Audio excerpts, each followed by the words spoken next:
أسرج خيولك يا أخ الإيمان وانهض لبعث العلم في الأوطان، فالعلم ميراث الرسول أمانة صلى الله عليه وسلم، فالعلم ميراث الرسول أمانة، فاز الحفيظ لإرثه الرباني. الحمد لله وحده والصلاة والسلام على من لا نبي بعده، أما بعد، فأعوذ بالله السميع العليم من الشيطان الرجيم. بسم الله الرحمن الرحيم. وما كان المؤمنون لينفروا كافة فلولا نفر من كل فرقة منهم طائفة ليتفقهوا في الدين ولينذروا قومهم إذا رجعوا إليهم لعلهم يحذرون۔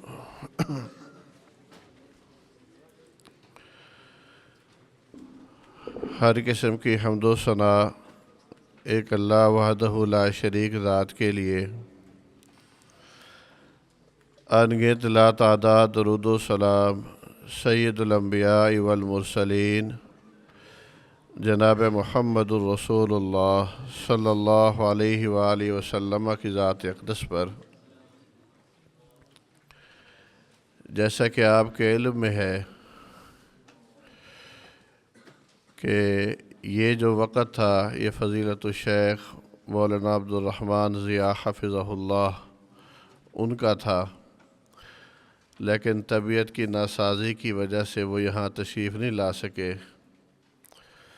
تو ہم لوگ جہاں پر اپنے لیے دعائیں کرتے ہیں وہاں ہمیں ان جلیل القدر علماء کے لیے بھی دعائیں کرنی چاہیے۔ یہ امت کا بہت بڑا سرمایہ ہے۔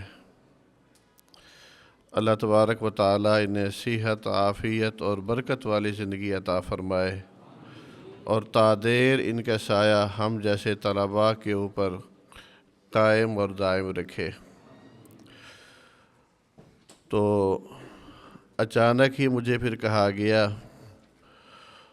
تو چند گھنٹے صرف اپنے پاس تھے، تو اس میں جو کچھ ہلکا پھلکا جو ہے نا مواد تیار ہوا ہے یا کچھ پہلے سے موجود تھا، تو اسی کو انشاءاللہ آپ کے سامنے رکھیں گے۔ تو اس میں اگر کوئی بے ترتیبی آپ کو محسوس ہو تو امید ہے کہ انشاءاللہ آپ اسے نظر انداز کریں گے، اور امید ہے انشاءاللہ اللہ تبارک و تعالیٰ اس کے اندر ہم سب کے لیے خیر اور برکت جو ہے نا ڈال دیں گے۔ تو ہم جو ہے اصول فقہ، اس کا سادہ سا ہلکا پھلکا سا تعارف اور اس کے تطبیق اور اجراء کے حوالے سے جو کچھ اہم باتیں ہیں جو ناقص علم میں آئی ہے، تو وہ آپ حضرات کے سامنے انشاءاللہ گوش گزار کریں گے، اور کوشش کریں گے کہ چند ایک روایات کے اوپر عملاً اصول فقہ کے قواعد کی ہم تطبیق بھی کر سکیں انشاءاللہ۔ تو سب سے پہلی بات تو یہ ہے کہ یہ علم اصول فقہ ہو یا بلاغت کا علم ہے یا منطق کا علم ہے، تو عموماً دیکھا یہ گیا ہے کہ جو طلباء ہیں وہ اس سے جو ہے نا ذرا بھاگتے ہیں۔ صرف اور نحو کے ساتھ تو ان کا کچھ لگاؤ ہوتا ہے، لیکن اصول فقہ ہے، منطق ہے، بلاغہ ہے، تو ان سے جو ہے نا ذرا ان کی شناسائی بہت کم ہوتی ہے۔ حالانکہ امر واقعہ یہ ہے کہ یہ کوئی تینوں علوم کوئی ایسے نہیں ہے جو ہماری زبان میں بھی نہ پائے جاتے ہوں، بلکہ ہر زبان کے اندر یہ چیزیں، یہ علوم موجود ہیں۔ فرق صرف اس قدر ہے کہ ہماری اس طرف توجہ نہیں جاتی، اور عرب لوگوں نے، علماء نے ان چیزوں کو، لغات کو سمجھا ہے اور ان کو اصطلاحات کے اندر ڈھالا ہے۔ تو اس لیے اگر ہم ذرا غور کریں گے تو ہمیں سمجھ آئے گا کہ یہ ساری کی ساری چیزیں کوئی ایسی نہیں ہے جو ہم اپنی روزمرہ زندگی کے اندر استعمال نہ کرتے ہوں۔ تو اصول فقہ یہ کیا ہے؟ یہ سادہ سی بات یہ ہے کہ اس کا مطلب تو یہی ہے، کسی نے کوئی بات کی ہے تو اس کی بات کے منشا کو سمجھا جائے۔ سادہ زبان میں اگر ہم یہ کہیں کہ کوئی بھی متکلم کوئی بات کرتا ہے تو اس کو اس انداز سے سمجھنا کہ ہم متکلم کی صحیح مراد کو پہنچ جائیں، ہمیں سمجھ آ جائے کہ متکلم کہنا یہ چاہتا ہے۔ تو اس چیز کو اگر انسان سمجھ جائے تو یہی اصول فقہ ہے۔ تو نبی علیہ الصلوۃ والسلام کے فرامین ہمارے سامنے ہیں یا قرآن مجید ہمارے سامنے ہے، تو ہم نے قرآن مجید کو سمجھنا کیسے ہے کہ ہم اس انداز سے سمجھیں کہ ہمیں اس سمجھنے کے اندر غلطی نہ ہو۔ ایسا نہ ہو جیسے کہا جاتا ہے تفسیر القول بما لا یرضی بہ القائل، کہ ہم کسی بات کا ایسا مطلب لیں کہ قائل وہ کہنا ہی نہیں چاہتا۔ تو قائل کی جو منشا ہے، جو مراد اور مطلب ہے، اس کو انسان سمجھ لے۔ تو اس کے لیے کیا ہے؟ ہم اپنی روزمرہ زبان کے اندر اس کے لیے ہم جو لفظ بولا گیا ہے اس کے معنی کو ہم دیکھتے ہیں، کبھی اس کو سمجھنے کے لیے سیاق و سباق کو ہم دیکھتے ہیں، اس کے لیے کچھ قرائن کو ہم دیکھتے ہیں۔ نتیجہ کیا ہوتا ہے کہ ہم پھر یہ فیصلہ کرتے ہیں کہ متکلم کی، قائل کی منشا یہ ہے۔ تو اتنی سی بات ہے، نبی علیہ الصلوۃ والسلام نے جو ارشاد فرمایا ہے یا پھر قرآن مجید نے جو کہا ہے، اللہ تبارک و تعالیٰ کا جو کلام ہے، بس اس کو سمجھنا ہے اور اس طرح سمجھنا ہے کہ ہم اس میں کسی طرح کی جو غلطی ہے، کوتاہی ہے، اس سے ہم بچ سکیں اور ہمیں نبی علیہ السلام کے فرمان کا جو صحیح مطلب ہے وہ سمجھ آ جائے۔ اللہ تبارک و تعالیٰ جو کہنا چاہتے ہیں اس کی صحیح منشا جو ہے نا، اصل منشا، وہ ہمیں سمجھ آ جائے، تو اسی کا نام اصول فقہ ہے۔ تو یہ کوئی اتنا بڑا کوئی مشکل فن اور ہم یہ کہیں کہ جو ہے نا اس کے لیے پتہ نہیں کیا کچھ ضرورت ہو، اس طرح کی بات نہیں ہے۔ تو اس لیے سادہ لفظوں میں اصول فقہ اگر کسی کو سمجھائی جائے تو آپ یوں کہہ سکتے ہیں کہ ایسے قواعد جس کے ذریعے نصوص شرعیہ کا جو معنی لیا جا رہا ہے اور جو صحیح معنی ہے اس تک ہم نے پہنچنا ہے۔ تو ان قواعد کو اگر ہم سمجھ لیں تو یہی اصول فقہ ہے۔ اتنی بات میرے خیال سے سمجھ آ گئی ہوگی، مشکل تو نہیں ہے نا بات۔ تو فرمان رسول کو سمجھنا ہے اور فرمان باری تعالیٰ کو سمجھنے کے لیے جن قواعد کو ہمیں جاننے کی ضرورت ہے، جن کی روشنی میں ہم انہیں سمجھ سکیں، تو اس کا نام جو ہے نا وہ بنیادی طور پر اصول فقہ ہے۔ تو یہ ہم اپنی زبان کے اندر بھی جو کوئی قائل بات کرتا ہے، متکلم بات کرتا ہے، اس کو سمجھنے کے لیے کوشش کرتے ہیں۔ تو یہی کوشش اس انداز کی جب قرآن و سنت کے اندر کی جائے گی اور جن قواعد کے ذریعے جو ہے نا یہ کوشش کی جائے گی تاکہ ہم سے غلطی نہ ہو سکے، تو انہی قواعد کو جاننا، سمجھنا، یہی اصول فقہ بن جاتی ہے۔ تو اصول فقہ کے اندر بنیادی طور پر جو ہے نا وہ دو حصے ہوتے ہیں۔ ایک حصہ تو یہ ہوتا ہے کہ آپ نے اگر شرعی مسئلہ معلوم کرنا ہے تو آپ نے کہاں سے معلوم کرنا ہے، جسے ہم اپنی زبان کے اندر مصادر شرعیہ کہتے ہیں۔ آیا تورات سے مصدر بن سکتی ہے نہیں بن سکتی، انجیل مصدر بن سکتی ہے کہ نہیں بن سکتی، سابقہ شرائع ان سے مسئلہ لیا جا سکتا ہے یا نہیں لیا جا سکتا، تو وہ کون سے مصادر ہیں جن سے ہم شرعی مسئلہ لے سکتے ہیں۔ تو جنہیں مصادر شریعہ بھی کہا جاتا ہے، اور دوسرے لفظوں کے اندر انہیں ادلہ سے تعبیر کیا جاتا ہے۔ اس کے اندر کیا ہے؟ قرآن مجید ہے، اور حدیث ہے، اجماع ہے، قیاس ہے، اور اسی طرح قول صحابی ہے، اور شرع من قبلنا ہے، استصحاب ہے، وغیرہ۔ تو کچھ مصادر ایسے ہیں یقیناً جن کے اوپر اتفاق ہے، اور کچھ مصادر ایسے ہیں جو مختلفی ہیں، اور کچھ مصادر ایسے ہیں کہ چند شروط اور قیود کے ساتھ جو ہے نا ان سے رہنمائی لی جا سکتی ہے۔ تو یہ تفصیل آپ نے اصول فقہ کی عام کتابوں کے اندر پڑھی ہے، نہیں پڑھی تو انشاءاللہ پڑھ لیں گے۔ تو ایک جو ہے نا بنیادی حصہ اصول فقہ کا وہ یہ ہوتا ہے کہ آپ نے شرعی مسئلہ لینا کہاں سے ہے، اور دوسرا جو ہے نا بنیادی اور اہم ترین حصہ وہ یہ ہوتا ہے کہ ان مصادر سے لینا کس طرح ہے، اس کی ترتیب کیا ہے۔ جب وہ ہمارے سامنے ہوگی تو پھر اس سے ہم بات لینے کے اندر، اخذ کرنے کے اندر ہم پھر غلطی سے محفوظ ہو جائیں گے، اور مقصد بھی یہی ہے کہ شارع کی کلام کا صحیح مطلب جو ہے نا انسان سمجھ سکے۔ تو یہ جو دوسرا حصہ ہے اس کو دلالات سے تعبیر کیا جاتا ہے۔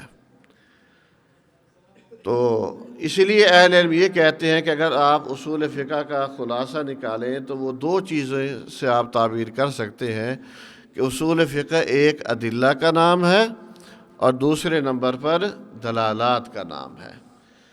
مسئلہ کہاں سے لینا ہے اور مسئلہ آپ نے کیسے لینا ہے۔ تو یہ دو چیزیں اگر انسان کو اچھی طرح سمجھ آ جاتی ہے تو پھر انسان جو ہے نا اللہ تبارک و تعالیٰ کے کلام کو بھی سمجھ سکتا ہے، نبی علیہ الصلوۃ والسلام کے کلام کو بھی بڑی اچھی طرح سمجھ سکتا ہے۔ تیسری بات یہ ہے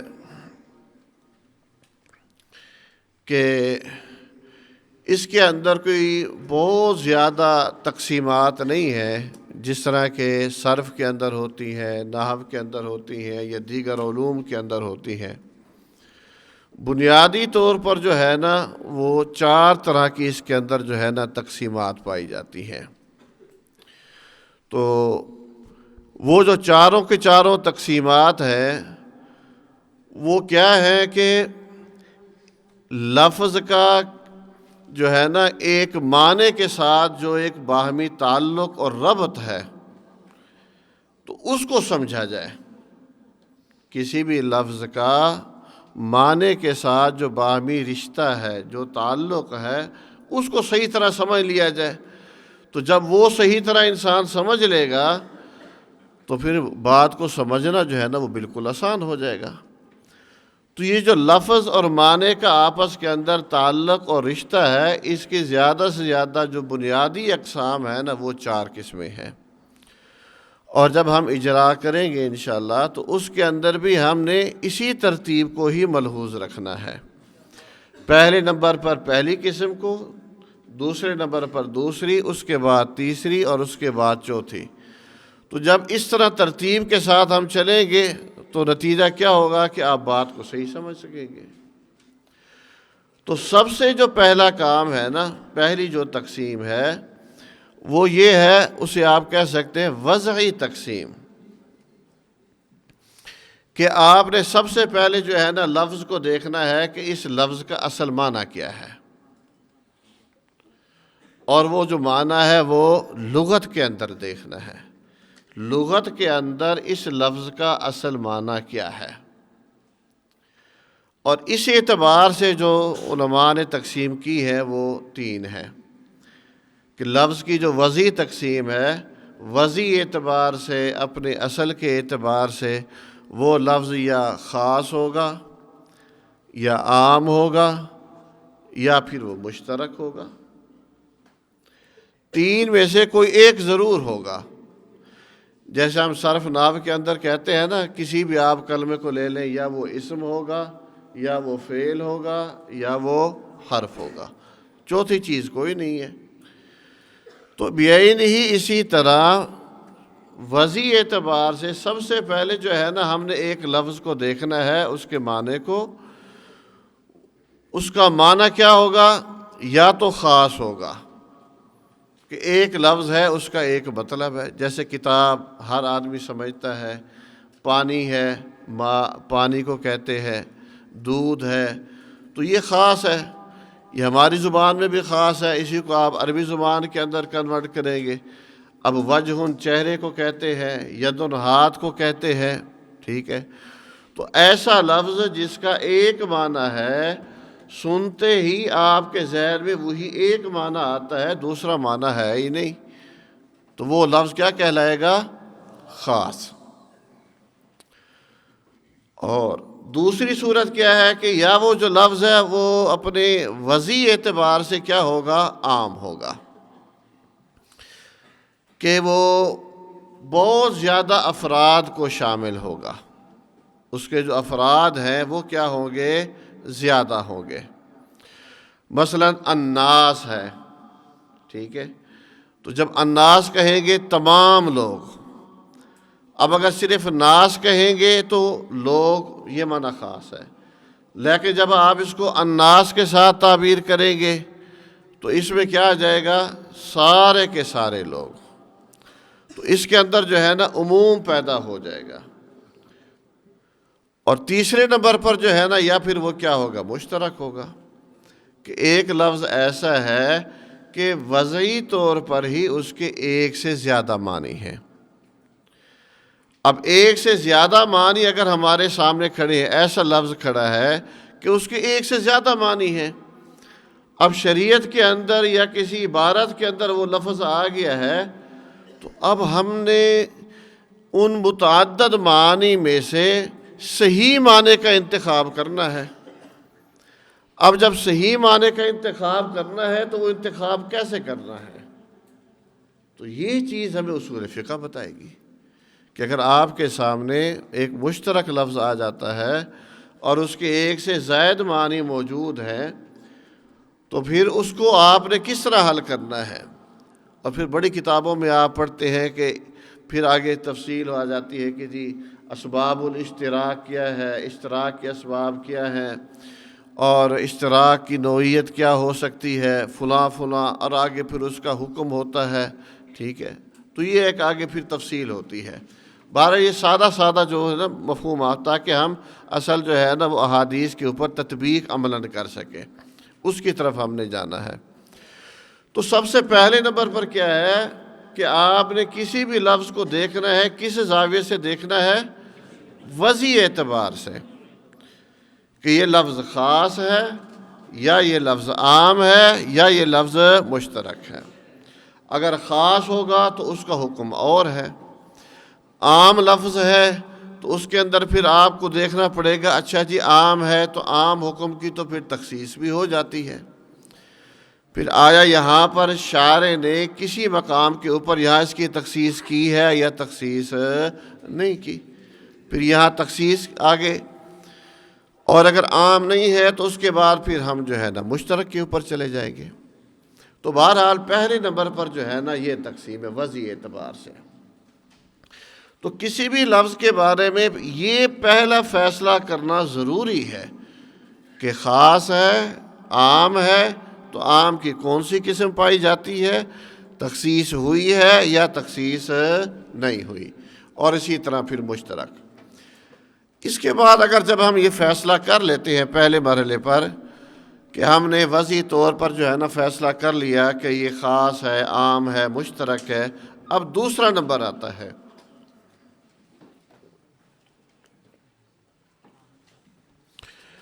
دوسرا جو نمبر آتا ہے وہ ہے استعمال کا، استعمالی تقسیم، کہ یہاں پر جو یہ لفظ استعمال ہوا ہے تو یہاں پر یہ لفظ کس طرح استعمال ہوا ہے. تو پہلے تو ہم نے ایک لفظ کو پرکھا بنیادی طور پر، اور اس کو پرکھنے کے بعد ہم نے اس کا حکم بھی جان لیا، اور جب یہ ہم نے یہ مرحلہ طے کر لیا تو اس کے بعد پھر اگلا جو مرحلہ آیا وہ کیا ہے؟ استعمال کا، کہ یہاں پر جو یہ لفظ استعمال ہوا ہے تو یہ لفظ کس طرح استعمال ہوا ہے. تو اس کے لیے دوسری جو قسم ہے وہ پھر دیکھیں گے آیا حقیقت ہے کہ جس معنی میں اہل زبان نے وضع کیا تھا یہ اسی معنی میں ہی استعمال ہو رہا ہے.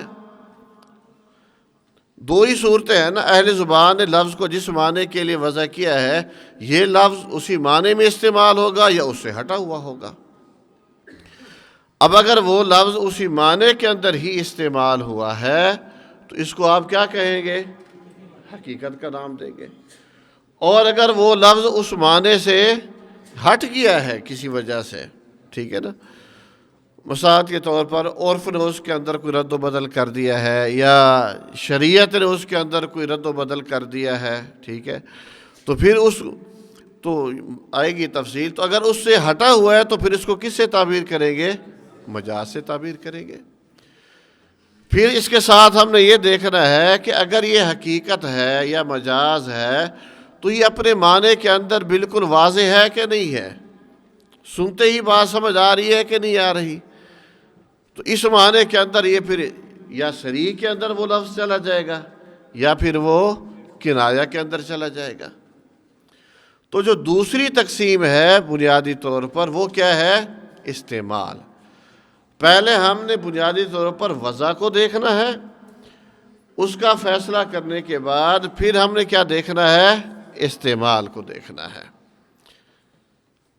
اس کے بعد جو ہے نا پھر ایک تیسرا مرحلہ آتا ہے. تیسرا مرحلہ پھر یہ آتا ہے کہ چلے جی ہم نے لفظ کا اصل معنی بھی دیکھ لیا اور استعمال بھی ہم نے دیکھ لیا کہ جی دلائل سے قرائن سے ہم نے تعین کر لیا جی یہاں اس لفظ کا یہ معنی ہے. اچھا، اب یہ جو لفظ ہے یا یہ جو معنی ہے اس لفظ کے لیے اس میں وضاحت کس درجے کی ہے؟ یہ واضح ہے یا واضح نہیں ہے؟ تو جو تیسری قسم ہے اس کو اہل علم تعبیر کرتے ہیں وضوح اور خفا کے اعتبار سے کہ یہ استعمال تو چلو ہو گیا تو لیکن یہ واضح ہے یا واضح نہیں ہے. اس تقسیم کا بنیادی طور پر آپ کو اصل فائدہ جو ہے نا وہ اس وقت ہوگا جب نصوص کے اندر باہم تعارض آ جاتا ہے، تضاد آ جاتا ہے، تو پھر وہاں پر یہ جو تیسری تقسیم ہے نا آپ کو فائدہ دے گی. یہ اصول فقہ آپ کی رہنمائی کرے گی کہ یہاں پر آپ نے کس معنی کو یا کس مفہوم کو ترجیح دینی ہے. تو یہ جو استعمال ہوا ہے اس استعمال کے اندر پھر جو قوت ہوگی، اب صاف ظاہر ہے اگر جو جتنا معنی زیادہ واضح ہے اس میں قوت اتنی زیادہ ہے، اور اگر ایک معنی واضح نہیں ہے لیکن نکل رہا ہے تو اس کے اندر وہ قوت کیا ہے؟ کم ہے.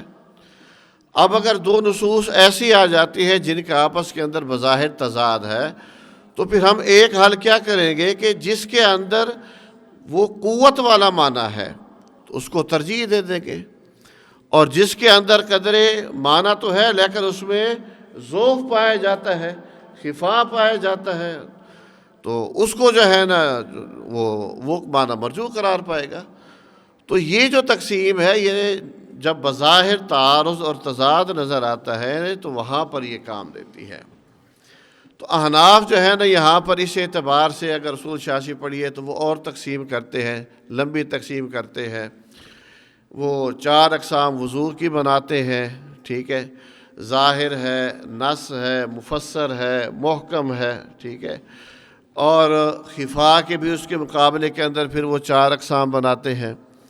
لیکن شوافے کی جو ہے نا اس اعتبار سے وہ سادہ سی تقسیم ہے. ان کے نزدیک جو ہے نا جمہور اصولی وہ کہتے ہیں 2 صورتیں ہیں، وضاحت کی یا ظاہر کے درجے کی ہوگی یا جو وضاحت ہے وہ نص کے درجے کی ہوگی. ظاہر ایک بات خود بخود سمجھ تو آ رہی ہے لیکن ایسا ہو سکتا ہے کہ متکلم کا وہ منشا نہ ہو، لیکن نص کیا ہوتی ہے؟ وہ متکلم کا منشا ہوتی ہے، متکلم کا اصل مقصود ہوتی ہے. تو اب صاف ظاہر نص والی جو دلالت ہے وہ زیادہ قوت والی ہے بنسبت ظاہر والی دلالت کے۔ تو اب اگر نص اور ظاہر کے اندر اگر بالفرض تضاد آئے گا تو اگر ہمیں ان دلالتوں کا علم ہوگا تو پھر ہم کس کو ترجیح دیں گے؟ نص کو ترجیح دیں گے۔ اور اس کے مقابلے کے اندر جو خفا والی جو بات ہے وہ بھی سادہ سی دو قسمیں ہیں، یا مجمل ہوگا یا کیا ہوگا؟ متشابہ۔ تو ظاہر اور نص، اور اس کے مقابلے میں اگر معنی کے اندر خفا پایا جاتا ہے تو وہ جو خفا ہے یا وہ اجمال کے درجے کا ہوگا۔ مثلا خفا کے اسباب کے اندر کیا ہے کہ لفظ مشترک ہے، اب یہ بھی ایک طرح کا خفا ہے۔ اب ایک لفظ ہے اس کے متعدد معنی ہیں، اب یہ لفظ خفا ہے ہمارے سامنے مخفی ہے تو یہ مجمل ہے۔ اب ہم نے اس خفا کو کیسے دور کرنا ہے یہ اصول فقہ ہمیں بتائے گی۔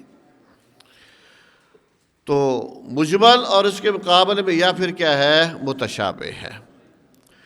تو یہ جو تیسری تقسیم ہے یہ کس اعتبار سے ہے؟ وضوع اور خفا کے اعتبار سے۔ تو پہلے ہم نے وضع کو دیکھنا ہے، پھر استعمال کو دیکھنا ہے، پھر اس معنی کی وضاحت کو دیکھنا ہے کہ وضاحت کس درجے کی ہے۔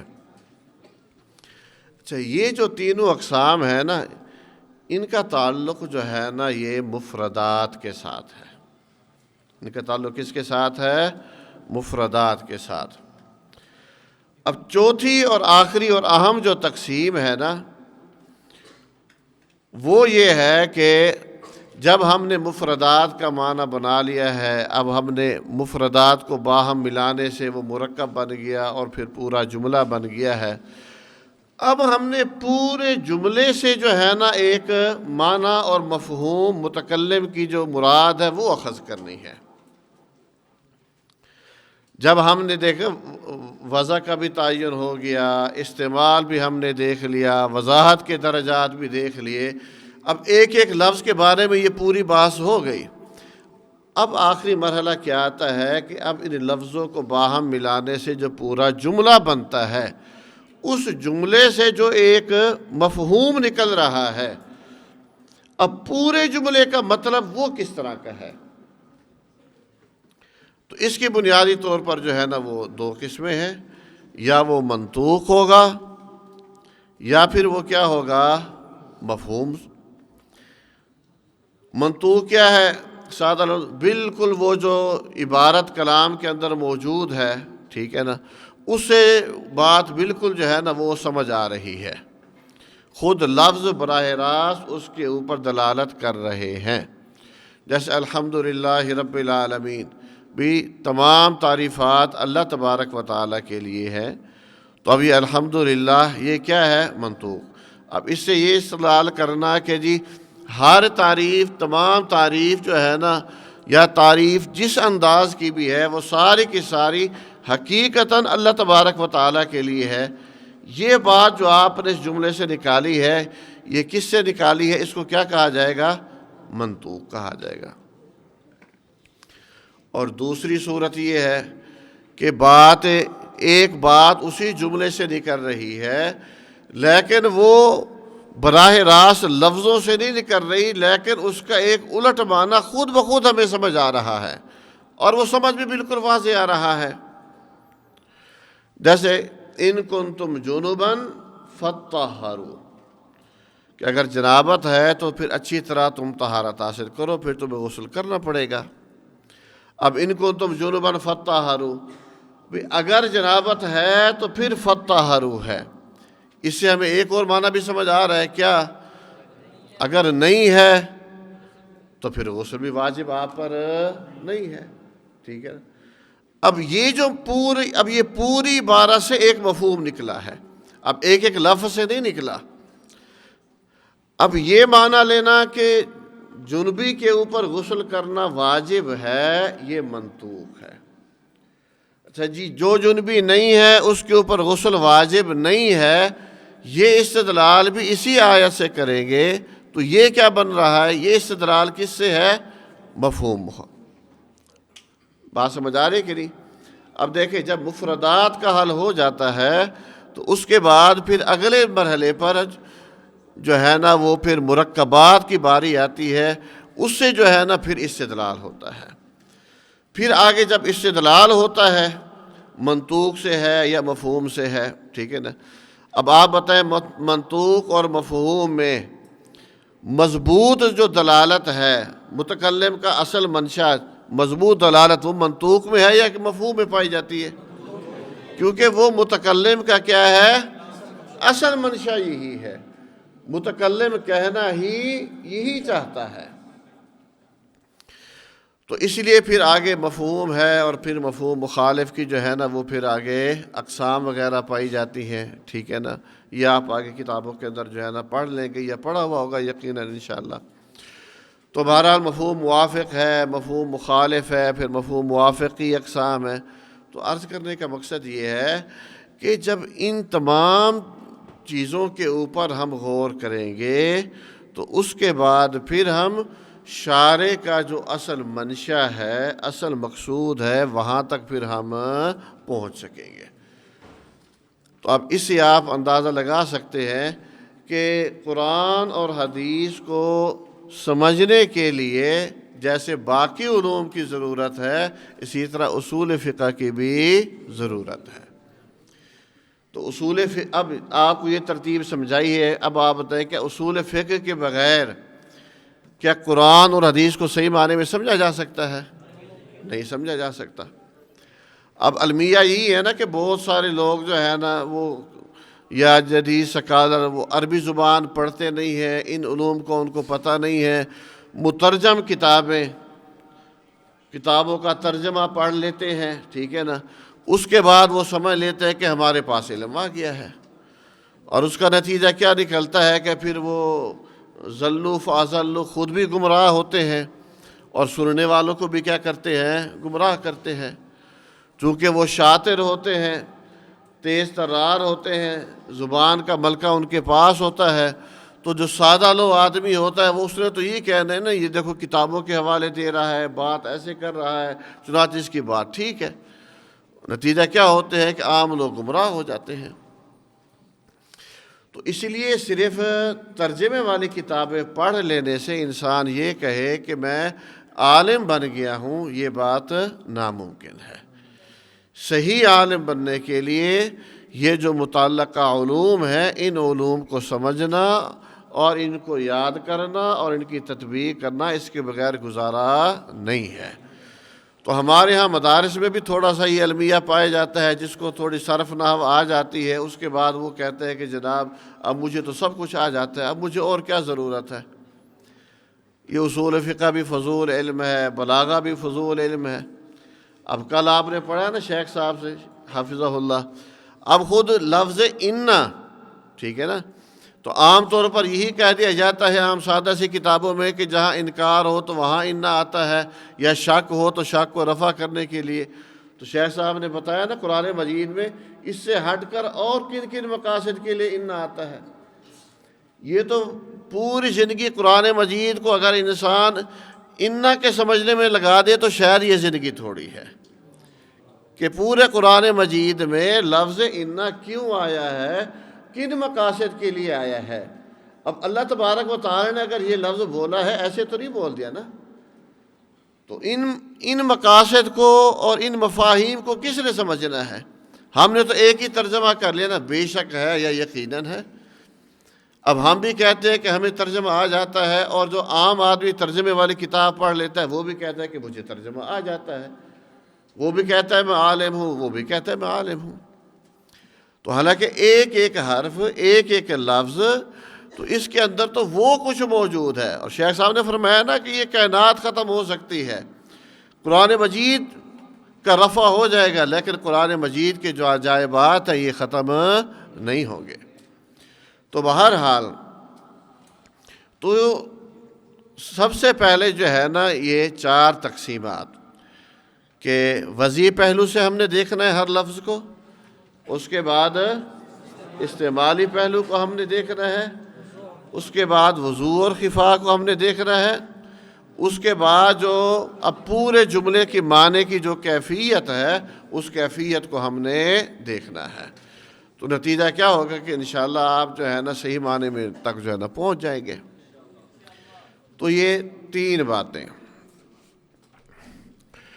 چوتھی بات اجرا کے حوالے سے، یہ جو ہے نا یہ کچھ باتیں اس میں آ گئی ہیں، لیکن کچھ باتیں دوبارہ وہ کچھ چونکہ اس میں نہیں ہے تو اس لیے وہ ذرا جو ہے نا ایک دفعہ پھر جو ہے نا ہو جائے گی بات۔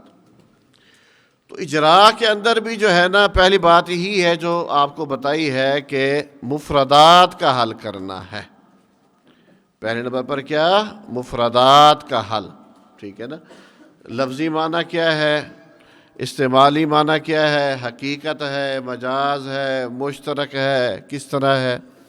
تو بہرحال پہلے نمبر پر جو ہے نا یہ بڑا ضروری ہے، کیونکہ صاف ظاہر ہے مفردات کے ملنے سے ہی کیا بنتا ہے؟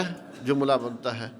اگر مفردات کو ہم صحیح معنی میں نہیں سمجھ سکیں گے تو پورے جملے کو بھی پھر ہم نہیں سمجھ سکتے۔ اس لیے مفردات کا سمجھنا جو ہے نا یہ بڑا ضروری ہے۔ دوسرے نمبر پر یہ بات بھی بڑی اہم ہے، وہ یہ کہ اصل تو لغت ہے، اس میں کوئی شک نہیں، اصل لغت ہے، ٹھیک ہے نا۔ البتہ بعض اوقات یا ایسا ہو جاتا ہے کہ وہ جو لغوی معنی ہوتا ہے نا اس کے اندر کوئی ترمیم کر دی جاتی ہے۔ اہل لغت نے ایک لفظ کو جس معنی کے لیے بنایا ہے، ٹھیک ہے نا، اس کے اندر بعد میں کیا ہو جاتی ہے؟ ترمیم ہو جاتی ہے، کوئی رد و بدل ہو جاتا ہے۔ اب یہ رد و بدل کون کرتا ہے؟ یا تو شارع کرے گا، شارع کو حق حاصل ہے۔ اب جیسے صلاۃ کا لفظ ہے، اب لغت اس کا معنی ہمیں اور بتاتی ہے، ٹھیک ہے نا، اور زکوٰۃ ہے، صوم ہے، ٹھیک ہے نا، اب لغت کے اندر ان کے معنی الگ ہے، لیکن جب شریعت کے اندر اس لفظ کا استعمال ہوگا تو یہاں پھر معنی کیا ہوگا اور۔ لیکن یہ مطلب نہیں ہے کہ وہ جو اصل معنی ہے وہ بالکل ہی ختم ہو جائے۔ اصل معنی کسی نہ کسی حد تک اس میں رہتا ہے، وہ برقرار رہتا ہے، وہ بالکل ختم نہیں ہوتا۔ لیکن اس کے ساتھ ساتھ کیا ہوتے ہیں اور بہت سارا معنی جو ہے نا اس کے اندر داخل ہو جاتا ہے، ٹھیک ہے نا۔ تو یہ جو تصرف کرتا ہے نا لغت کے اندر، یہ شارع بھی کرتے ہیں، جیسے آپ کو صلاۃ، زکوٰۃ وغیرہ کی مثال دی ہے، ٹھیک ہے، اور اسی طرح یہ تصرف بعض اوقات عرف بھی کرتا ہے، کہ جو عرف ہوتا ہے یعنی لوگوں کا استعمال، ٹھیک ہے، اصل میں ایک لفظ ایک معنی کے لیے بنایا گیا تھا، وضع کیا گیا تھا، لیکن اب لوگ جو ہے نا اس لفظ کو اور معنی کے لیے استعمال کرتے ہیں، یا اور دیگر چیزیں انہوں نے اس کے اندر جو ہے نا وہ شامل کر دی ہے۔ تو پھر اب اگر وہ لفظ جو ہے نا شریعت کے اندر جب آئے گا تو اب آپ بتائیں وہاں پر ہم وہ لغوی معنی جو ہے نا اس کو ہم ترجیح دیں گے یا پھر شرعی معنی کو ترجیح دیں گے؟ شرعی معنی کو ترجیح دیں گے۔ تو ہماری احناف اور شوافع کی جو اصول فقہ میں جہاں اختلافات ہیں نا، اور اصول شاشی بھی جنہوں نے پڑھی ہے، تو اس میں ایک جو سبب الخلاف ہے نا وہ یہ ہے کہ ہمارے جو حنفی اہل العلم ہے وہ لغت کو فوقیت دیتے ہیں، شرعی معنی مراد لیتے ہیں، لیکن وہ حاکم لغت کو بناتے ہیں، ٹھیک ہے نا۔ اور جو شرعی معنی ہوتا ہے اس کے اندر جو ہے نا وہ پھر ذرا وہ اس کے لغت کے مقابلے میں جب کوئی بات آتی ہے تو اس کے اندر پھر وہ کو ذرا تعویل کر لیتے ہیں، تو مطلب اس کو ذرا توڑنے مروڑنے کی کوشش کرتے ہیں، لیکن لغت کو وہ باقی رکھتے ہیں۔ مثال کے طور پر جیسے رکوع ہے، اب وہ جی لغت کے اندر جو ہے نا اس کا معنی انحناء ہے، سجدہ ہے، تو اس کا معنی کیا ہے؟ وضع الجبہہ علی الارض ہے۔ یا ایمان ہے تو اس کا معنی جی لغت کے اندر کیا ہے؟ تصدیق ہے، ٹھیک ہے نا۔ اب صاف ظاہر ہے اب جب ہم شرع کے اندر رکوع کو دیکھتے ہیں کہ شریعت کی نگاہ میں رکوع کسے کہا جاتا ہے، سجدہ کسے کہا جاتا ہے، اس میں تو ہمیں انحناء کے علاوہ اور چیزیں بھی ملتی ہیں، اس میں ہمیں اعتدال ملتا ہے، ہاتھوں کی رکھنے کی کیفیت ملتی ہے. اور حدیث مسیء الصلاۃ خلاد بن رافع والی، اس میں آپ کو پتہ ہے نبی علیہ السلام نے اسی لیے کہا تھا ارجع فصلی فإنک لم تصلی. اب انحناء تو وہاں موجود تھا، لیکن کس چیز کا فقدان تھا؟ اعتدال کا فقدان تھا، جو شریعت نے ایک مزید رکوع کے اندر اضافہ کیا ہوا تھا. چنانچہ شارع نے کیا کہا؟ ارجع فصلی فإنک لم تصلی. اب ہمارے حنفی بھائی کیا کہتے ہیں کہ جی یہ جو ہے نا یہ قرآن مجید ہے، یہ رکوع یہ خاص ہے، ٹھیک ہے، اور وہ خبر واحد ہے، اور یہ خبر واحد اس کے خلاف آ رہی ہے، ٹھیک ہے نا. تو اس طرح کے قواعد جو آپ نے پڑھے ہیں، چنانچہ اس کے اندر پھر وہ توجیہ کر دیتے ہیں جی کہ یہ واجب کے درجے کا نہیں ہے، یہ سنت کے درجے کا ہے وغیرہ. مطلب اس کے اندر نص کے اندر جو ہے نا وہ تعویل وغیرہ کر لیتے ہیں. تو اصل کیا ہے، اس کے تحت آپ بہت سارے دیکھیں گے ایسے ایمان ہے، اب وہ تصدیق معنی کرتے ہیں، عمل شامل نہیں کرتے، ٹھیک ہے نا. کیوں جی؟ لغت میں یہ معنی آیا ہوا ہے. اب شرع کے اندر اسی لیے وہ جو ہے نا الایمان یزید و ینقص، اس کی طرح وہ جاتے نہیں ہیں کہ لغت کے اندر جو ہے نا وہ کہتے ہیں جی تصدیق ہے. تو اصل کہنے کا مقصد یہ ہے، اس میں جو دوسرا جو نقطہ ہے کہ اگر ہم لغوی معنی جو ہم نے دیکھا ہے خاص، اس کے بعد پھر ہم نے یہ بھی دیکھنا ہے آیا شرع نے یا عرف نے اس کے اندر کسی قسم کا کوئی تصرف، کوئی ترمیم، کوئی تغیر کیا ہے یا نہیں کیا. اگر کیا ہوا ہے تو پھر وہ لغت کے اوپر کیا ہے؟ مقدم ہے. تو اس طرح یہ نقطہ جب ذہن میں رہے گا تو بہت سارے مقامات پر جو خلط مبحث ہو جاتی ہے انسان اس سے محفوظ ہو جائے گا. تیسرے نمبر پر بعض اوقات ایک عبارت کے اندر جو ہے نا کئی جملے آ جاتے ہیں، ایک عبارت میں کئی جملے آتے ہیں. تو پہلے نمبر پر تو ایک ایک جملے کو الگ مفردات اور پھر ایک ایک جملے کو ہم نے الگ حل کرنا ہے. اچھا، اب ایک سے زیادہ جملے اگر کلام کے اندر کھڑے ہیں تو پھر ہم نے کیا دیکھنا ہے کہ آیا ایک جملے کا دوسرے جملے کے ساتھ باہمی ربط کیا ہے، آیا محض عطف والا ہے یا اس سے ہٹ کر بھی ہے. کبھی علت معلول والا تعلق ہوتا ہے، کبھی شرط مشروط والا تعلق ہوتا ہے، کبھی اور تعلق ہوتے ہیں. تو جب اس تعلق کو دیکھیں گے تو پھر ایک جملے کو دیکھ کر ہم فیصلہ نہیں کریں گے، بلکہ جو ان دو جملوں کا باہمی تعلق ہے اس کو سمجھ کر دونوں کو ملائیں گے، پھر ہم صحیح بات کو سمجھ سکیں گے. اور چوتھی بات، جملہ جب بن گیا ہے تو اس کے بعد جملے کی بناوٹ کو دیکھنا بڑا ضروری ہے، اور اس کا تعلق جو ہے نا وہ سارا بلاغہ کے ساتھ ہے. اس سارے کا تعلق کس کے ساتھ ہے؟ بلاغہ کے ساتھ ہے. سمجھ تقدیم تاخیر ہے، ٹھیک ہے نا، ذکر اور حذف ہے، ٹھیک ہے نا، یا کہیں پر اختصار ہے، یا کہیں پر جو ہے نا وہ تفصیل پائی جاتی ہے، ٹھیک ہے نا. کیوں؟ کل کے لیکچر میں آپ نے دیکھا ہوگا کہ یہ جو ہوتے ہیں نا ان چیزوں کا معنی کے اوپر بہت اثر پڑتا ہے. تو اب ایک چیز جیسے ایاک نعبد و ایاک نستعین، ٹھیک ہے، معنی پر واضح اثر پڑتا ہے، ٹھیک ہے نا. یا ایسے فصل وصل کا مسئلہ ہے، ٹھیک ہے نا، یا تاکید کے بغیر کلام ہے یا تاکید کے ساتھ آئی ہے. بعض جگہ ال نہیں ہوتا، وہاں پہ پھر معنی اور طرح کا ہوتا ہے. کہیں ال آ جاتا ہے تو وہاں پھر معنی اور نوعیت کا ہو جاتا ہے، ٹھیک ہے نا. تو معنی صحیح معنی جو ہے نا شارع کی صحیح منشا کو سمجھنے کے لیے جیسے صرف نحو اصول فقہ ضروری ہے، اسی طرح صحیح منشا کو سمجھنے کے لیے علم البلاغہ بھی ضروری ہے. بات سمجھ آئی کہ نہیں؟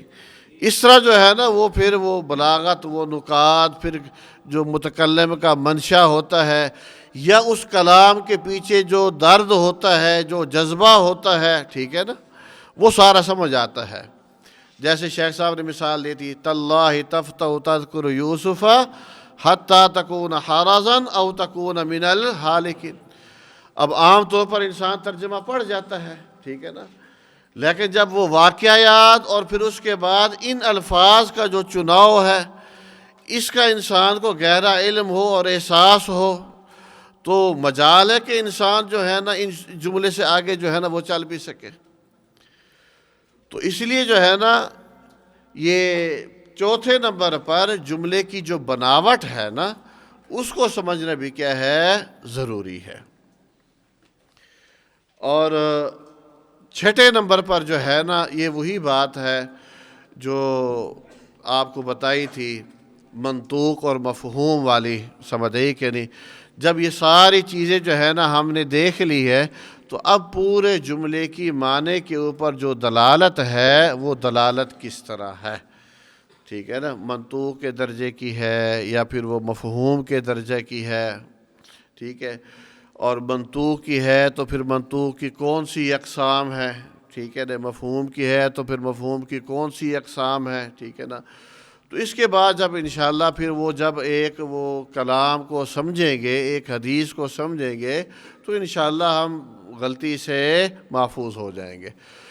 اب آپ دیکھیں یہ تمام محنت، یہ جد و جہد کرنے کے بعد پھر انسان جو ہے نا معنی کا تعین کرے، اب اگر وہ صحیح معنی تک پہنچ جاتا ہے تو اب اس انسان کو کتنے اجر ملیں گے؟ 2۔ کیوں کہ اس نے صحیح معنی تک پہنچنے کے اندر بڑی مشقت کی ہے۔ پہلے تو ان چیزوں کے علوم کے حصول کے اندر مشقت، ٹھیک ہے نا، پھر اس کے بعد نص کے اوپر ایک ایک پہلو پر غور کرنا اور اس کی پھر تطبیق کرنا، ٹھیک ہے نا، اور اس کے بعد اگر بالفرض اس کو ایک غلطی لگ بھی جاتی ہے تو پھر بھی اللہ تبارک و تعالیٰ اس کی محنت کی، اس کی جو ہے نا کوشش کا قدر کرتے ہیں، پھر بھی اللہ تبارک و تعالیٰ ایک اجر عطا کرتے ہیں۔ لیکن ہم تو ماشاءاللہ اہل الحدیث تو ویسے ہی پیدائشی مجتہد مطلق ہوتے ہیں، ہمیں نہ صرف ہے، نہ نحو ہے، نہ بلاغہ ہے، نہ اصول فقہ ہے، ٹھیک ہے نا، بات کر دیتے ہیں، سمجھ لیتے اور کہتے ہیں کوئی نہیں، ایک اجر تو ملے گا نا، ایک اجر تو ملے گا نا۔ میرے بھائیوں یہ بڑی خطرناک بات ہے۔ اس طرح کے اجر تو شاید نہ ملے لیکن دوسرا معاملہ جو ہے نا بڑا خطرناک ہے، بات سمجھے کہ نہیں؟ اسی لیے آپ خیر القرون کے اندر دیکھیں جو ہے نا وہ بڑے مسائل کے اندر بڑے بڑے لوگوں کی طرف رہنمائی کیا کرتے تھے۔ طلاق کا مسئلہ آتا تو کہتے جی جناب سعید بن مسیب کے پاس جاؤ، حج کا مسئلہ آتا جو عطا بن ابی رباح کے پاس جاؤ، ٹھیک ہے، فلاں مسئلہ آتا ہے تو جی حسن بصری کے پاس جاؤ، ٹھیک ہے نا۔ ہم تو جو مسئلے پر بیٹھتے ہیں ہم تو کہتے ہیں شیخ الکل فی الکل، دنیا جہان کا ہر مسئلہ ہم سے پوچھ لو، اور ہم اس کے لیے ہر وقت تیار ہوتے ہیں۔ میرے بھائی یہ بات بڑی خطرناک ہے۔ اب آپ کم از کم علم کے راستے پہ چل رہے ہیں، ان چیزوں کی حساسیت کا ہمیں کما حقہ ادراک ہونا چاہیے، یہ کوئی معمولی مسئلے نہیں ہے۔ تو ان چیزوں کی حساسیت کو سمجھنا چاہیے، اور اگر 100% یقین ہے، صاحب فتوے کے فتوے کا بھی پتہ ہے اور سائل نے سوال اسی نہج کا کیا ہے، پھر ٹھیک ہے آپ بتا دیں۔ لیکن اگر اس طرح کی بات نہیں ہے تو پھر آپ فوراً کہہ دیں کہ ہمیں پتہ نہیں ہے۔ اب امام مالک رحمۃ اللہ علیہ کا مشہور واقعہ ہے نا کہ 40 میں سے جو ہے نا وہ 35-36 مقامات پہ لادری کہہ دیا ہے، ٹھیک ہے نا۔ تو اب باقی 4-5 کا جو ہے نا انہوں نے جواب دیا ہے۔ اب ہماری زندگی کے اندر تو ہے نا لادری والی بات ہے ہی نہیں۔ سٹیج کے اندر جیسے ہی پرچیاں آتی ہیں تو اس کے بعد ہر پرچی بھی دھڑا دھڑ آ رہی ہوتی ہے اور جواب بھی دھڑا دھڑ دیے جا رہے ہوتے ہیں۔ تو ٹھیک ہے، جس بات کا ہمیں علم نہ ہو یا معمولی شک ہو، ٹھیک ہے نا۔ اب آپ دیکھیں ابن قیم رحمۃ اللہ علیہ نے کتاب کا کیا نام رکھا، اعلام الموقعین عن، کہ یہ جو مفتی فتویٰ دے رہا ہے نا وہ یہ گویا کہ یہ کہہ کے دے رہا ہے کہ اللہ کی منشا یہ ہے۔ اب یہ کوئی معمولی بات ہے؟ اتنا بڑا دعویٰ کرنا ہے کہ میں جو بات کر رہا ہوں اللہ تبارک و تعالیٰ کی منشا یہی ہے، ٹھیک ہے نا۔ اب یہ تو دعویٰ کرنا سچی بات ہے، اتنے رونگٹے کھڑے کر دینے والی بات ہے، یہ تو انسان شاید ساری زندگی مسئلہ بھی نہ بتائے۔ تو اس لیے بہرحال جو کبار علماء ہیں ان کی طرف جو ہے نا ریفر کرنا چاہیے، اور آپ کے لیے بھی دروازے کھلے ہیں، لیکن اس کے لیے کیا ہے، وَأْتُوا الْبُيُوتَ مِنْ أَبْوَابِهَا، اس کے لیے صرف کا بھی علم ہونا چاہیے، نحو کا بھی علم ہونا چاہیے، اصول فقہ کا بھی علم ہونا چاہیے، بلاغہ کا بھی علم ہونا چاہیے۔ تو اس کے بعد انشاءاللہ پھر اگر ٹھوکر لگتی ہے تو پھر انشاءاللہ ایک اجر ملے گا، اور اگر ہمیں کچھ نہ آئے اور ایک اجر کی امید رکھیں تو یہ خام خیالی ہے پھر۔ بہرحال تو یہ اجراء سے پہلے جو ہے نا یہ بنیادی چیزیں ہیں، یہ تو بالکل سمجھ آگے کہ نہیں، اس کے اندر کوئی اشکال تو نہیں ہے۔ اب جو ہے نا تفصیلات تعریفات سمجھ آئی کہ نہیں، وہ تو آپ نے پڑھی ہے یا پھر آپ پڑھ لیں گے انشاءاللہ، سمجھ آئی کہ نہیں۔ اب جو ہے نا ہم عملاً جو ہے نا ایک دو حدیثوں کی جو ہے نا انشاءاللہ کیا کرتے ہیں، تطبیق کرتے ہیں، تاکہ ہمیں طریقہ آئے کہ ہم نے ان قواعد کی تطبیق کس طرح کرنی ہے۔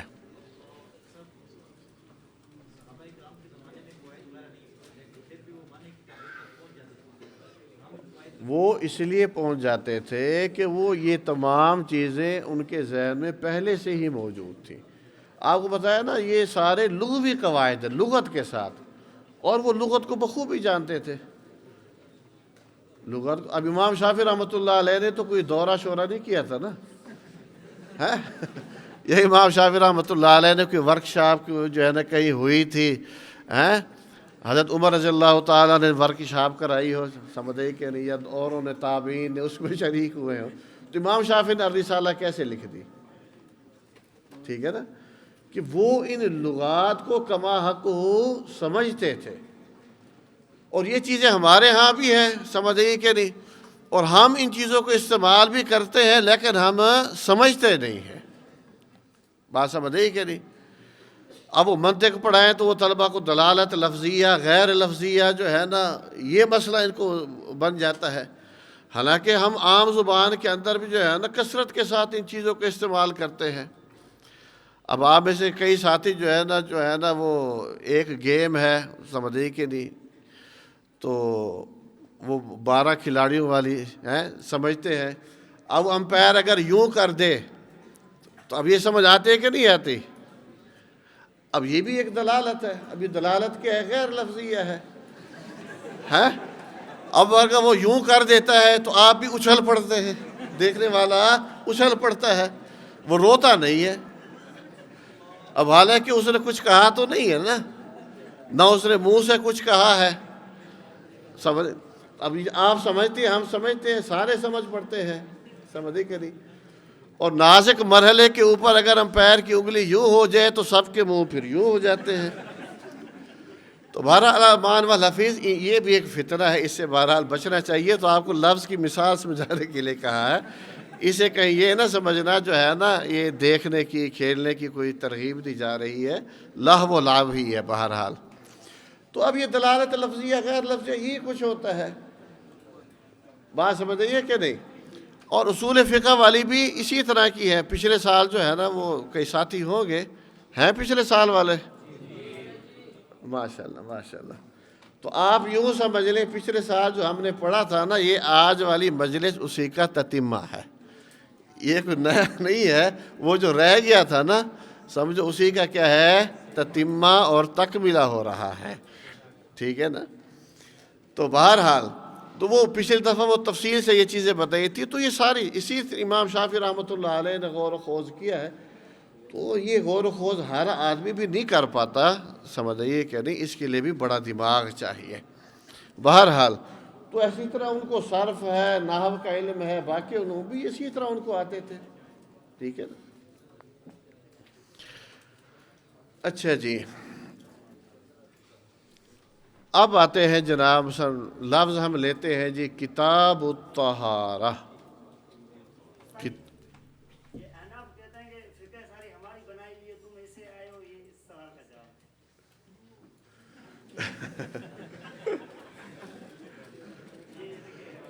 دیکھیں میاں فقہ پر تو کسی کی اجارہ داری، وہ بھی ایک غلط بات کرتے ہیں، ہم بھی غلط بات کرتے ہیں ایک، ٹھیک ہے نا. وہ کہتے ہیں فقہ ہماری ہے، اور ہم کیا کہتے ہیں جی ہمیں فقہ کی ضرورت ہی نہیں، اطیعوا اللہ و اطیعوا الرسول ہے.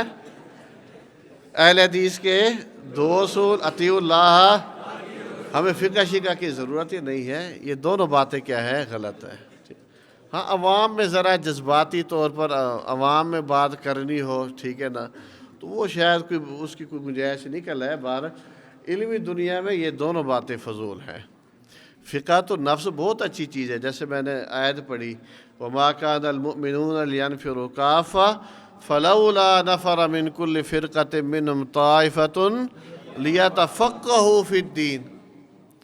تفقہ فقہ یہ تو ضروری ہے. مَن يُرِدِ اللَّهُ بِهِ خَيْرًا يُفَقِّهُهُ فِي الدِّينِ. سمجھ رہی کہ نہیں؟ تو اب یہ صرف نحو بلاغہ، یہ اصول فقہ، یہ سب کچھ یہ کس لیے ہے؟ فقہ حاصل کرنے کے لیے ہے، تفقہ فی الدین کے لیے ہے. تو فقہ کے بغیر تو گزارا نہیں ہے نا. سمجھ رہی کہ نہیں؟ اگر فقہ نہیں ہے تو وہ تو پھر عامی آدمی ہے، وہ تو جاہل ہے.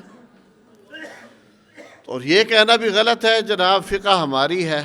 سمجھ رہی کہ یہ اجارہ داری کسی کی نہیں ہے. تو یہ علوم فنون ہے، جو ان کو پڑھتا ہے اور ان کا استعمال کرتا ہے، اللہ تبارک و تعالی جو ہے نا اپنی کلام کا منشا جو ہے نا اس کے سامنے کھول دیتے ہیں. باقی البتہ ہمارا اگر کچھ اختلاف ہے تو وہ فقہ حنفی کی بعض چیزوں سے ہے، فقہ سے اختلاف نہیں ہے. یہ بات بے وقوفی کی ہے. آپ کے اگر اختلاف ہے ہمارا تو حنفی فقہ سے ہے، یعنی ان کا جو سمجھنے کا انداز ہے. جیسے آپ کو مثال دی کہ وہ لغت کو ترجیح دیتے تھے، ٹھیک ہے نا. تو اب اس سے ہمارا تھوڑا سا اختلاف ہے. اور اس اب ایک مسئلہ ہے، اس پر اب وہ 20 مسائل کے اندر جو ہے نا وہ ایک طرف کھڑے ہوں گے اور ہم دوسری طرف کھڑے ہوں گے.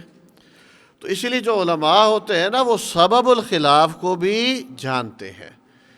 بعض اوقات عامی آدمی کہتے ہیں اس میں بھی اختلاف ہے، اس میں بھی اختلاف ہے، اس میں بھی اختلاف ہے، ہر جگہ اختلاف ہے.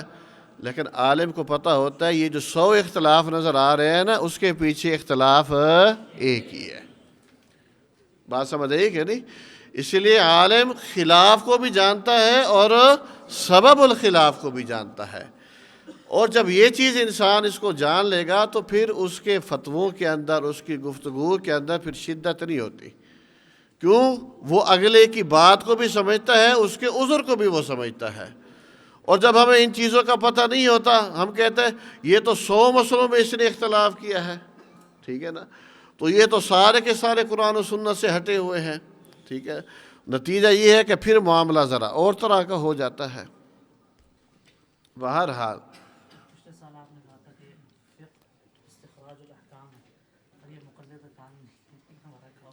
ہاں جی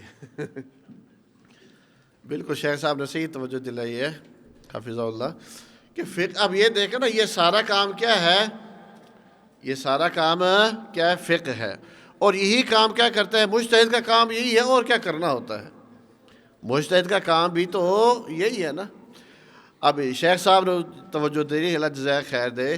اس سے آپ اندازہ یہ لگا سکتے ہیں کہ مجتہد بننے کے لیے اصول فقہ کتنی ضروری ہے. اور یہ کام ہی کن کا ہے؟ اہل الحدیث کا ہے. اور یہ کام ہی کن کا ہے؟ اہل الحدیث کا ہے. بات سمجھے؟ دیکھیں نا جو مقلد ہے اس نے تو جو امام صاحب نے کہہ دیا ہے، سمجھے کہ نہیں، اس نے تو وہی کہنا ہے. جب اس نے کہنا ہی وہی کچھ ہے، اس سے ہٹ کے سوچنا نہیں ہے. اس کو اصول فقہ پڑھنے کی ضرورت ہے؟ جو اس کو تو اصول فقہ پڑھنے کی ضرورت ہی نہیں ہے، ٹھیک ہے نا. لیکن یہاں بہرحال ایک المیہ پھر ہے، اصول فقہ ان کو پڑھنے کی ضرورت نہیں ہے لیکن وہ پڑھتے پڑھاتے ہیں. یہ ہماری ہے، ہمیں پڑھنے کی ضرورت ہے لیکن ہم پڑھتے نہیں ہیں. بات سمجھ آئیے کہ نہیں؟ بہرحال بات پھر لمبی ہو جائے گی. تو اب آتے ہیں جی کتاب الطہارہ، ٹھیک ہے نا. ادھر دیکھیں اب آپ کو پہلے کیا بتایا تھا؟ سب سے پہلے ہم نے کس کو دیکھنا ہے؟ وضعی تقسیم کو دیکھنا ہے، سمجھے کہ نہیں؟ اب کتاب ہے، ٹھیک ہے نا؟ اب ہم جب اس کو دیکھتے ہیں کہ یہ خاص ہے، عام ہے، مشترک ہے، سمجھے نا؟ تو جب ہم دیکھتے ہیں تو اب جب لفظ کتاب بولتے ہیں تو ہمارے ذہن میں ایک ہی معنی آتا ہے، ایک ہی معنی آتا نا، ایک سے زیادہ معنی تو نہیں آتا نا۔ کتاب ہے چاہے دنیا جہان کی کوئی بھی کتاب ہو۔ ہاں اگر ہم یہ کہہ دیں نا ساری کتابیں، اگر ہم کیا کہہ دیں، سمجھے کہ نہیں؟ مثال کے طور پر اس حال کے اندر جتنی کتابیں ہیں، تمام کتابیں، اب وہی خاص، اب وہ تمام کے آنے سے کس کے اندر منتقل ہو جائے گا؟ عام کے اندر منتقل ہو جائے گا، ٹھیک ہے نا؟ اچھا اب جب ہم کہتے ہیں جی تمام، مثال کے طور پر جیسے کمرہ حال کے اندر استاذ کہتے ہیں جی یہ تمام کتابیں باہر لے جائیں، تمام کتابیں، اب اگر وہ یہ کہتے ہیں تمام کتابیں باہر لے جائیں، اب تمام کتابوں کے اندر تو حال میں جتنی کتابیں ہیں تو قرآن مجید بھی ایک کتاب ہے، وہ بھی اس میں آ جائے گی، بات سمجھ آئی کہ نہیں؟ لیکن یہاں پر کیا ہے، چونکہ امتحان ہو رہا ہے تو جو موقع محل ہے وہ ہمیں بتاتا ہے کیا کہ یہ جو عام ہے نا تمام والا، یہ عام نہیں ہے بلکہ یہ عام مخصوص منہ البعض ہو گیا ہے، بات سمجھ آئی کہ نہیں؟ یا استاذ کہہ دیتا ہے کہ مثال کے طور پر تمام کتابیں باہر لے جائیں، صرف صرف والی کتابیں ادھر رہ جائیں، بہرحال تو کتاب، اور اسی طرح یہ مشترک بھی نہیں ہے، مشترک بھی نہیں ہے، تو وضعی اعتبار سے یہ کیا ہو گیا؟ خاص، وضعی اعتبار سے کیا ہے؟ یہ خاص ہے، ٹھیک ہے؟ تو آگے پھر خاص کی اقسام ہے، وہ خاص مطلق بھی ہوتا ہے، مقید بھی ہوتا ہے، امر بھی خاص کی قسم میں آتا ہے، ناہی بھی، وہ تو جہاں پھر امر ناہی وغیرہ ہوں گے تو پھر امر کے مسائل، ٹھیک ہے نا؟ مثلا خاص ہے، خاص اقیم الصلاۃ، ٹھیک ہے نا؟ اقامہ یقیم، اقامہ کا معنی، ٹھیک ہے؟ پھر اس کے بعد امر ہے تو پھر امر کی جو مباحث ہیں اصول فقہ کے اندر، پھر اس پہلی سے دیکھا جائے گا، تو پھر جو ہے نا وہ امر کی جو شرعی حیثیت ہے اس کا تعین ہوگا۔ بہرحال پہلے نمبر پر مفردات کے اندر ہم جب دیکھتے ہیں کتاب تو یہ کیا ہے؟ خاص۔ اچھا اب لغت کے اندر جو اس کا معنی ہوتا ہے نا وہ ہوتا ہے الجمع والضم، لغت کے اندر اس کا معنی کیا ہوتا ہے؟ الجمع والضم، اس میں جمع اکٹھا کرنے کا کیا ہوتا ہے؟ معنی پایا جاتا ہے۔ تو بہرحال کتاب کو کتاب اس لیے کہتے ہیں جی الفاظ کا اکٹھ ہوتا ہے، حروف وغیرہ جو بھی ہے، بہرحال۔ اچھا اب ہم جب لفظ کتاب بولتے ہیں، اگر میں کہوں مثال کے طور پر کتاب النحو، کتاب سے مراد کیا ہے؟ مثلا کیا بولوں؟ کتاب النحو، ٹھیک ہے؟ اچھا یہ بات بعد میں کرتے ہیں۔ اچھا لغوی معنی کیا ہے؟ الجمع والضم، کتیبہ، کتائب، لشکر کو کہا جاتا ہے، اس میں اکٹھ ہوتا ہے۔ اچھا اب یہ جو چیز ہے نا، اب یہ کیا ہے؟ حصی، اکٹھا ہونا یہ کیا ہے؟ حصی چیز ہے، نظر آنے والی چیز ہے، ٹھیک ہے نا؟ اب اگر تو ہم لفظ کتاب کاتبہ کا حصی چیزوں کے اندر اگر ہم استعمال کریں گے تو یہ استعمالی اعتبار سے کیا کہلائے گا؟ حقیقت، استعمالی اعتبار سے کیا کہلائے گا؟ حقیقت کہلائے گا، اور سنتے ہی بات سمجھ آ جاتی ہے تو اس اعتبار سے صریح ہے، سنتے ہی بات سمجھ آ گئی، اس اعتبار سے کیا ہے؟ صریح ہے۔ اچھا لیکن اگر ہم لفظ کتاب کا ہم استعمال کرتے ہیں اور مراد کیا ہے؟ جو الفاظ ہیں وہ ان الفاظ کا معنی ہے، مدلول ہے، بات سمجھ آئی کہ نہیں؟ لفظ کتاب بولیں اور اس سے مراد کیا لیا جائے؟ الفاظ کا کیا لیا جائے؟ مدلول، اس کا معنی، ٹھیک ہے نا؟ جیسے جی مثال کے طور پر یہ کہا جائے کہ جی قرآن مجید میں ہے جی تمام تعریفیں اللہ کے لیے ہیں. اب تمام تعریفیں اللہ کے لیے ہیں، ٹھیک ہے قرآن مجید میں، لیکن یہ لفظ تو نہیں ہے نا. لفظ تو کیا ہے؟ الحمدللہ رب العالمین. تو یہ اس معنی پر کیا کر رہا ہے؟ دلالت کر رہا ہے. اچھا، اب یہ جو چیز ہے معنی، یہ معنوی چیز ہے. اب اگر اس کا اطلاق اس کے اوپر کریں گے، ٹھیک ہے، تو پھر یہ کیا بن جائے گا؟ حقیقت سے ہٹے ہیں کہ نہیں ہٹے؟ تو پھر یہ کیا بن جائے گا؟ مجاز بن جائے گا. اگر حصی چیز کے اوپر اگر صرف الفاظ ہی مراد ہوں، ٹھیک ہے نا، تو ٹھیک ہے وہ نظر آ رہے ہیں، پھر وہ کیا ہے؟ حقیقت ہے. لیکن اگر ہم الفاظ مراد نہیں لیتے بلکہ ہم معنی مراد لیتے ہیں، تو جو وضعی معنی تھا اس سے ہم کیا ہٹے ہیں. اور یہ ہٹے کیوں ہیں؟ عرف کے ساتھ، کہ عرف عام میں یہ تغیر عرف نے کیا ہے، ٹھیک ہے. تو اس اعتبار سے پھر یہ کیا بن جائے گا؟ مجاز بن جائے گا. بات سمجھ کہ نہیں؟ اچھا، ایک اور پہلو سے اسی لفظ کو ہم دیکھتے ہیں. مثال کے طور پر کتاب الطہارہ ہم نے کہا. اب عموماً جب لفظ کتاب بولا جاتا ہے تو اس سے مراد کیا ہوتی ہے؟ پوری کتاب، ما بین الدفتین، پوری کتاب مراد ہوتی ہے نا. اچھا، جب ہم نے کہا مثال کے طور پر حدیث کی کتاب پڑھ رہے ہیں اور اس میں لفظ آیا ہے کتاب الطہارہ، تو کیا پوری کتاب کے اندر طہارت کے مسائل ہیں؟ طہارت کیا ہے؟ اس کا ایک جز ہے. طہارت کیا ہے؟ پوری کتاب کا ایک نہ، اس کے اندر صلاۃ ہے، زکوٰۃ ہے، حج ہے، اور اسی طرح دیگر چیزیں جو ہے نا وہ موجود ہیں. سمجھے کہ نہیں؟ تو اب جو ہے نا یہ کیا بن گیا بلاغت کے اعتبار سے؟ کل پر ہم نے کس کا اطلاق کر دیا؟ تو یہ بھی کیا ہے؟ ایک طرح کا مجاز. یہ بھی کیا ایک طرح کا مجاز. اچھا، ایک اور پہلو سے دیکھیں، یہ حقیقت بھی بن سکتی ہے. مثال کے طور پر جب ہم لفظ کتاب الطہارہ اگر ہم بولتے ہیں، ٹھیک ہے نا، تو اب یہ کتاب کا لفظ جو ہم بول رہے ہیں، یہ کتاب الطہارہ، یہ اب لغوی پہلو سے بول رہے ہیں یا محدثین نے ایک لفظ استعمال کیا ہے، فقہاء نے یہ لفظ استعمال کیا ہے، ان کے پہلو سے بول رہے ہیں؟ بات سمجھ رہی ہے کہ نہیں؟ اب یہاں جو ہم استعمال کر رہے ہیں فقہاء کا استعمال ہے، محدثین کا استعمال ہے.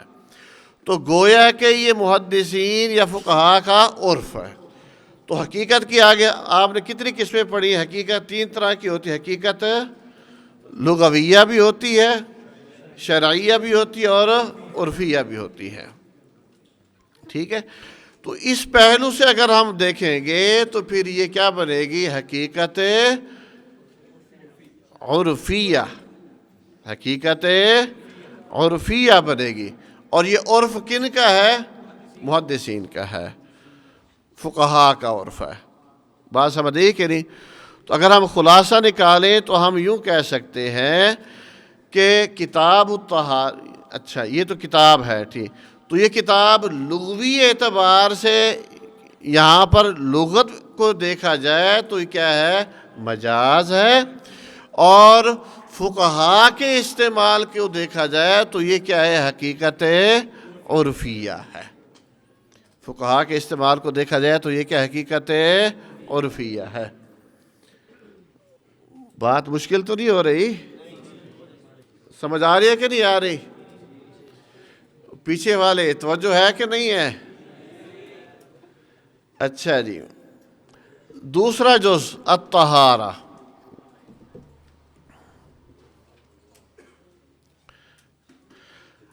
اچھا، لغت کے اندر اب پہلے وہی وضعی بات، پہلے وضعی بات، سمجھے کہ نہیں؟ اب لغت کے اندر جو طہارت کا استعمال ہوتا ہے نا، وہ ہوتا ہے کہ جو حسی گندگی ہے، نظر آنے والی گندگی، اس کو ختم کرنا. التنقی من الادناس الحسیہ. بات سمجھے کہ نہیں؟ التنقی من الادناس الحسیہ، کپڑے کے اوپر ہے، جگہ کے اوپر ہے، کوئی ظاہری گندگی لگی ہوئی ہے تو اس کو انسان صاف کر دیتا ہے، ختم کر دیتا ہے، تو یہ کیا حاصل ہوئی ہے؟ طہارت، یہ صفائی ہے، ٹھیک ہے نا۔ اچھا، اب اگر اس طہارت کا اطلاق جو ہے نا، اب انما المشرکون نجس، مشرک پلید ہے، سمجھے کہ نہیں؟ اس کا معنی کیا ہوا؟ جو اہل توحید ہے وہ کیا ہے؟ پاک ہے۔ اب یہ پاکی کون سی ہے؟ مانوی پاکی ہے، یہ کیا ہے؟ مانوی پاکی، ٹھیک ہے نہیں؟ تو اب من حیث اب یہ تغیر، یہ اضافہ کس نے کیا ہے؟ شریعت نے کیا ہے۔ لغت کے ایک معنی اور تھا، سمجھے کہ نہیں؟ اس کے اندر مزید شریعت نے کیا کیا ہے؟ ایک اضافہ کیا ہے، ٹھیک ہے نا، کہ گندگی تمہارے ہاں گندگی وہی ہے جو نظر آ رہی ہے، اللہ کے ہاں یہ بھی گندگی ہے، اور شرک اور کفر یہ بھی گندگی ہے، اور شرک اور کفر کی گندگی جو ہے نا وہ ظاہری گندگی سے بھی کیا ہے؟ بڑھ کر ہے۔ بات سمجھ آئیے کہ نہیں؟ تو اب اگر یہ طہارت کا لفظ اس معنی کے اندر اگر کوئی استعمال کرتا ہے تو اس کو کیا کہہ دیا جائے گا؟ مجاز۔ بات سمجھے کہ نہیں؟ لیکن اسی کو آپ ایک اور پہلو سے دیکھیں کہ جب چونکہ شریعت کے اندر یہ طہارت کا لفظ آیا ہے تو ہم شریعت میں دیکھتے ہیں کہ طہارت کے کیا معنی ہیں۔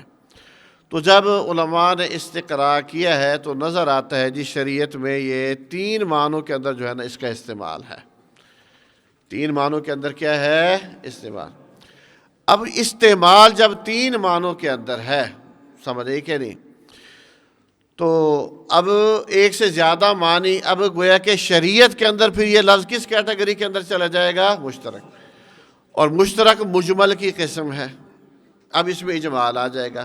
اچھا، بہرحال وہ 3 معنی کیا ہے؟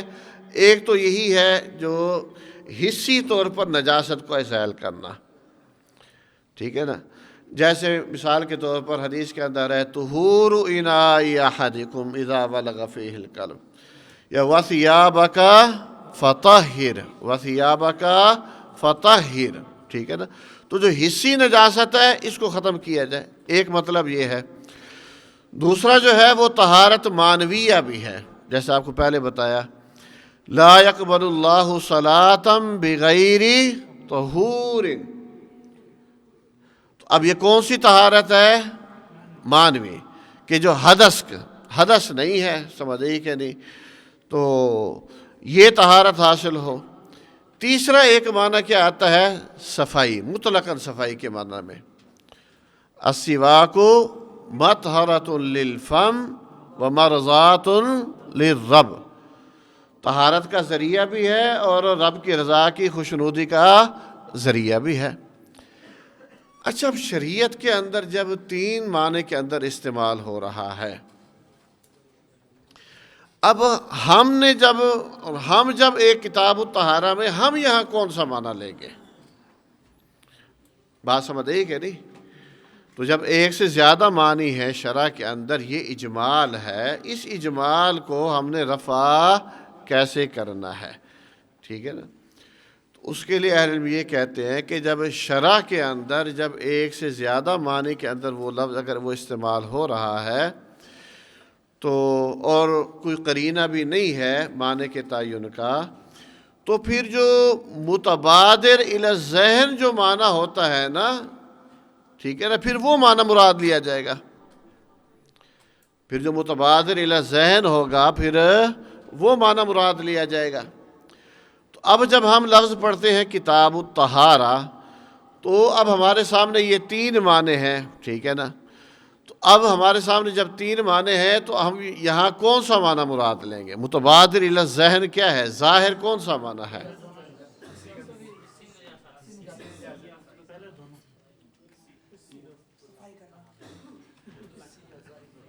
حصی، اب بات وہی ہے، ٹھیک ہے، مشترک ہے۔ اب یہ اصول اختلاف ہے، آیا ایک وقت میں ایک سے زائد معنی بھی لے سکتے ہیں یا نہیں، ٹھیک ہے نا؟ مشترک میں ایک وقت میں، احناف تو کہتے ہیں ایک وقت میں ایک معنی مراد لیا جائے گا، ایک سے زیادہ نہیں۔ شوافی اور اہل حدیث کہتے ہیں اگر تضاد نہ ہو تو ایک وقت میں ایک سے زائد معنی بھی بیک وقت مراد لیے جا سکتے ہیں، سمجھے کہ نہیں؟ تو یہاں پر جو ہے نا کتاب الطہارہ جب ہم پڑھتے ہیں، ٹھیک ہے نا، اچھا مثلا نسائی میں اگر کتاب الطہارہ، اس میں وضو کے مسائل اگر موجود کھڑے ہیں اندر، وضو کے مسائل بھی اس کے اندر موجود ہیں، تو پھر اس کا مطلب کیا ہے کہ یہاں پر یہ دونوں معنی میں استعمال ہو رہا ہے، کیونکہ ہمارے نزدیک تو ایک وقت میں ایک سے زائد معنی لیے جا سکتے ہیں بشرطے کہ اس کے اندر تضاد نہ ہو، سمجھے کہ نہیں؟ تو اس کے اندر کیا ہے، دونوں معنی جو ہے نا وہ مراد لیے جا سکتے ہیں۔ لیکن اگر بالفرض وضو کے مسائل نہیں ہے، سمجھے کہ نہیں، وضو وغیرہ کا طریقہ اور یہ نہیں ہے، تو ظاہری جو ہے نا انہوں نے جو نجاسات ہیں بھی کون سی چیز نجس ہے، کون سی چیز نجس نہیں ہے، ٹھیک ہے نا، اور اس نجاست کے ازالے کا طریقہ کیا ہے، تو اس حوالے سے اگر کوئی بات چیت کی گئی ہے تو پھر جو ہے نا وہ ایک مطلب ہوگا، وہ حصی والا ہی پھر مراد ہوگا۔ اچھا ایسے جیسے ایک اور مثال، انما الصدقات للفقراء والمساکین، آگے وہ فی سبیل اللہ بھی ہے۔ اب فی سبیل اللہ کی تفسیر کے اندر جو ہے نا ایک تو جہاد ہے اور دوسری ایک تفسیر اس کی حج بھی کی گئی ہے۔ تو اب متبادر الی الذہن یہاں پر کون سا معنی بنتا ہے فی سبیل اللہ کا؟ کیونکہ عموماً فی سبیل اللہ کا لفظ قرآن مجید میں شرح میں آیا ہے تو وہ کس کے لیے آیا ہے؟ جہاد کے لیے آیا ہے، بات سمجھے کہ نہیں؟ تو اس لیے ہم یہاں پر کیا معنی مراد لیں گے؟ جہاد کا، ٹھیک ہے نا، کہ اس وقت ظاہر جو معنی ہے نا جو متبادر الی الذہن ہے وہ معنی مراد لیا جائے گا۔ تو بہرحال اس قاعدے کا جو ہے نا آپ کو کئی مقامات پر جو ہے نا وہ جب فقہی اختلافات ہوتے ہیں نا تو وہاں پر جو ہے نا یہ قواعد انسان کی ترجیح دینے کے اندر جو ہے نا یہ رہنمائی کرتے ہیں،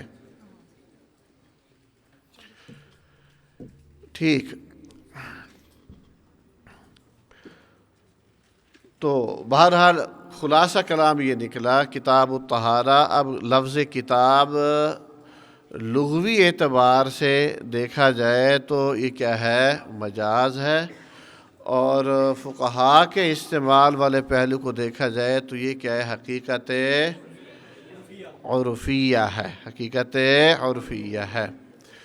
اور لفظ الطہارہ سمجھے نا، تو اس میں ہم نے جو ہے نا یہ اس میں اشتراک تھا، ٹھیک ہے نا، تو دو معنی مراد لیے ہیں اور ان دونوں کے اندر تضاد نہیں ہے تو اس میں کوئی حرج نہیں ہوتا، سمجھے کہ نہیں؟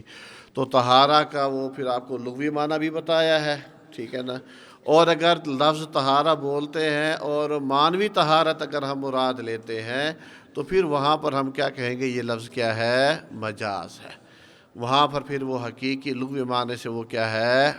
ہٹ گیا ہے۔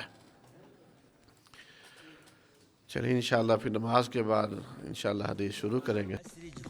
أسرج خيولك يا أخ الإيمان وانهض لبعث العلم في الأوطان، فالعلم ميراث الرسول أمانة صلى الله عليه وسلم، فالعلم ميراث الرسول أمانة، فاز الحفيظ لإرثه الرباني.